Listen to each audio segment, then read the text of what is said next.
1992 में जब राम मंदिर मूवमेंट अपने पीक पे था, उस समय अजमेर में जिहादी दरिंदे हमारी बेटियों को फंसा रहे थे। अजमेर में 1992 में 100 से ज्यादा हिंदू बेटियों के साथ बलात्कार हुआ था।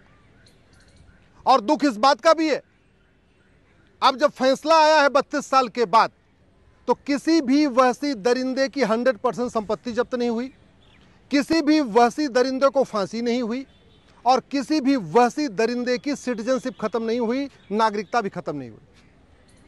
32 साल के बाद फैसला आया है।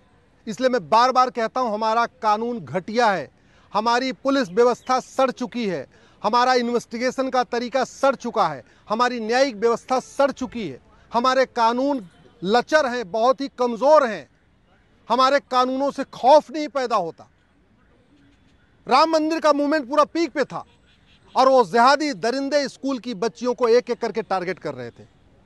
5, 10, 20, 15, 50 नहीं, 100 से ज्यादा बच्चियों को उन्होंने अपने टारगेट पे लिया और सबसे बलात्कार किया, उनको धमकाया, उनके वीडियोस बना लिए, उनको ब्लैकमेल करते रहे, वीडियो बना बना के बार बार उनका बलात्कार करते रहे। और 32 साल के बाद फैसला आया है, तो एक सड़ा हुआ फैसला आया है, सिंपल आजीवन कारावास। सिंपल आजीवन कारावास का मतलब कल को कोई और सरकार आई तो 14 साल के बाद उनको बरी भी कर देगी। और ये फैसला भी अभी डिस्ट्रिक्ट कोर्ट का है, 32 साल के बाद फैसला डिस्ट्रिक्ट कोर्ट का आया है।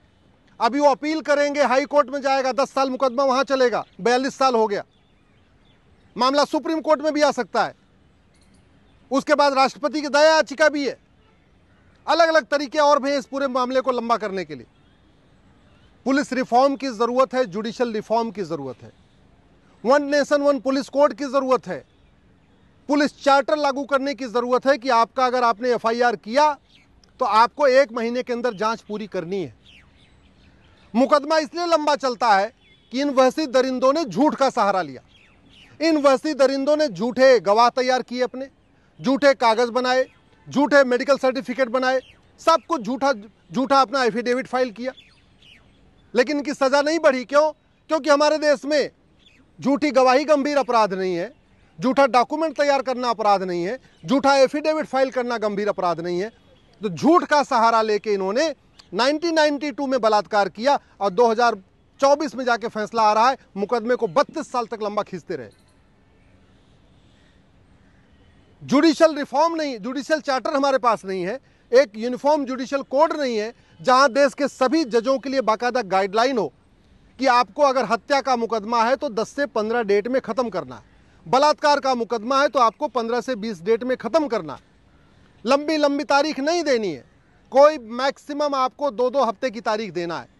साल भर में 52 हफ्ते होते हैं, अगर 2-2 हफ्ते पे तारीख दिया जाए तो अभी 26 तारीख पड़ेगी साल भर के अंदर।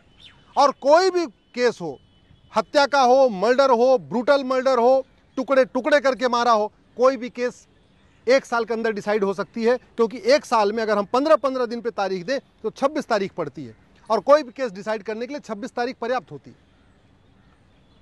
इन वैसी दरिंदों ने सारे झूठे गवाह इकट्ठा कर लिए, और वो झूठी गवाही क्यों उन्होंने दिया? क्योंकि झूठी गवाही देना अपराध नहीं है। इन वैसी दरिंदों ने झूठे एफिडेविट फाइल किए, क्योंकि भारत में परजरी गंभीर अपराध नहीं है, भारत में चीटिंग गंभीर अपराध नहीं है, भारत में फ्रॉड गंभीर अपराध नहीं है, भारत में फोर्जरी करना गंभीर अपराध नहीं है, भारत में परजरी करना गंभीर अपराध नहीं है। न झूठ बोलना गंभीर अपराध है, न झूठी जांच करना गंभीर अपराध है, न झूठा हलफनामा देना गंभीर अपराध है, न झूठी गवाही देना गंभीर अपराध है। तो सारा झूठ का सहारा लिया और मुकदमे को उन्होंने 32 साल खींच दिया। अभी हाई कोर्ट बचा हुआ है, सुप्रीम कोर्ट और बचा हुआ है।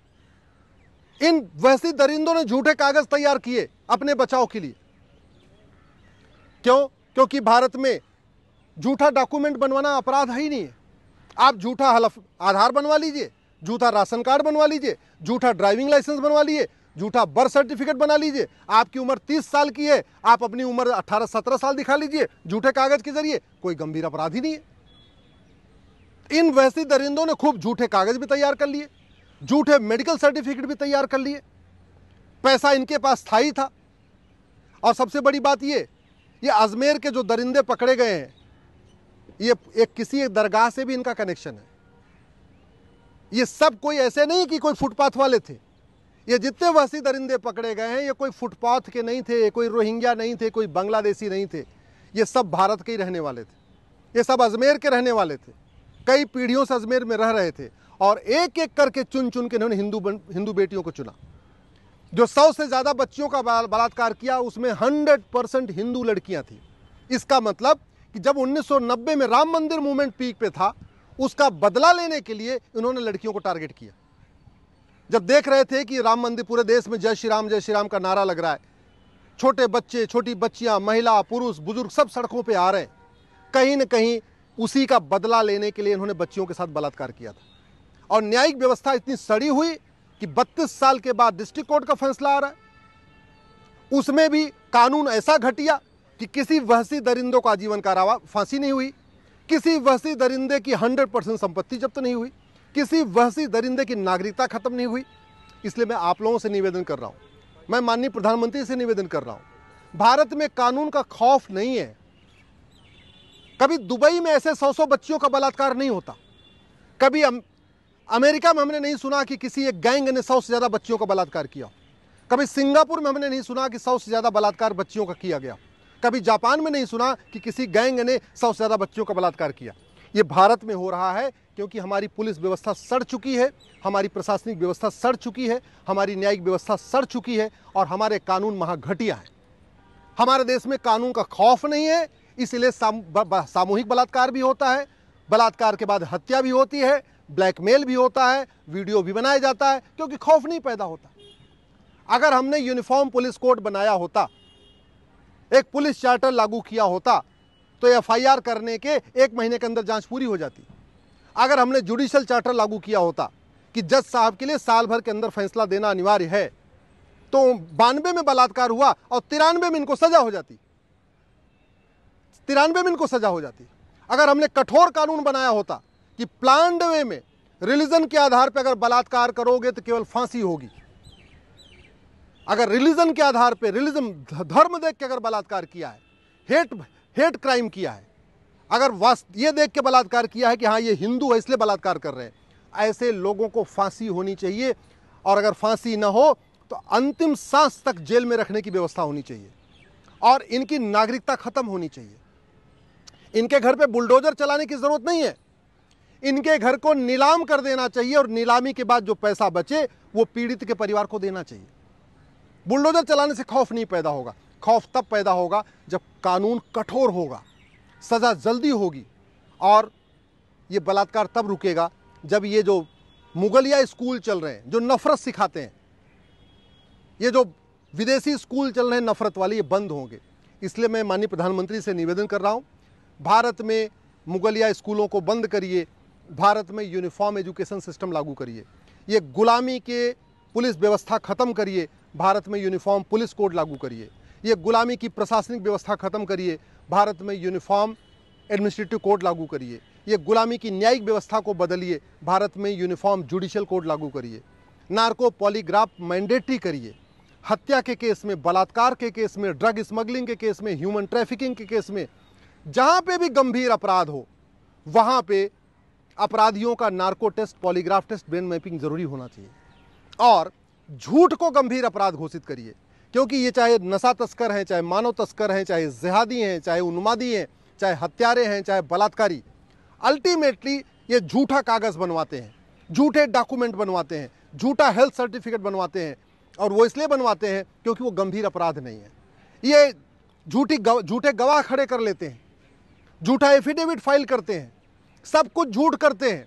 वकील को भी पता है ये जो कुछ कह रहा है झूठा है, जज साहब को भी पता है ये जो कुछ पिटीशन में लिखा है, जो कुछ एविडेंस दे रहा है झूठा है, फिर भी जज साहब भी कुछ नहीं करते, क्योंकि हमारे क्रिमिनल प्रोसीजर कोड में जज को ये भी पावर नहीं दिया कि वो इसको कॉग्निजेंस ले सके।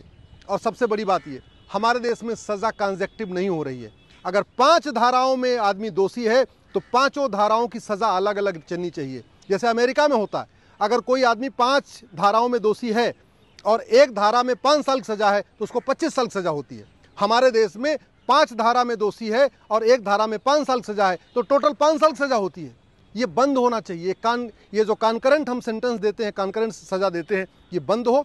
सबको कंजेक्टिव सजा हो, और सबसे बड़ी बात ये नार्को पॉलीग्राफ ब्रेन मैपिंग जरूर मैंडेटरी हो, पुलिस चार्टर लागू हो, जुडिशियल चार्टर लागू हो, सिटीजन चार्टर लागू हो, एडमिनिस्ट्रेटिव चार्टर लागू हो, तब जाके कानून का खौफ पैदा होगा। नहीं तो जब तक कानून का खौफ नहीं होगा ये बलात्कार नहीं रुकेगा।